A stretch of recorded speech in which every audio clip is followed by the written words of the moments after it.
এবং ওনারা অনেকে বলে থাকে যে আগে কেন শপথ নেওয়া হয়েছিল। তো এটা বলা হয়ে থাকে 5 তারিখে কিন্তু কেউ দেশে ছিল না। সালাউদ্দিন সাহেব ছিল না, তারেক রহমান ছিল না, ফলে তো 5 তারিখে বাংলাদেশের রাজপথে কী হয়েছে ওনারা জানে না। ওনারা যদি হসপিটালে যায়, শহীদ ফ্যামিলিতে যায়, তাহলে দ্রুত সংস্কার বাস্তবায়ন করে ফেলবে। ওনাদের আবেগ অনুভূতি নেই, এখানে শুধু স্ট্যান্ডবাজি হচ্ছে। অবশ্যই থাকবে, বাংলাদেশের সংস্কার বাস্তবায়ন হবে এবং এটা যদি সংশোধন না হয় সাংবিধানিক, ওই যে সাংবিধানিকভাবে বলে না তারা, সাংবিধানিকভাবে আপনার কথা বলার অধিকার আছে, রাজপথে প্রতিবাদ করার অধিকার আছে, এটা তারা কেড়ে নিতে পারবে না। যদি কেড়ে নিতে চায় সেটাও প্রতিবাদ হবে। এবং আমরা বলেছিলাম এই সংবিধান আমরা ছুঁড়ে ফেলে দিব।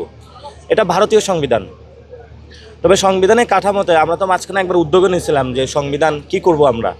তবে বাংলাদেশের মানুষ এটা বুঝে গেছে, এ হাসিনা, মুজিব এবং ভারতীয় সংবিধান রাখবে না।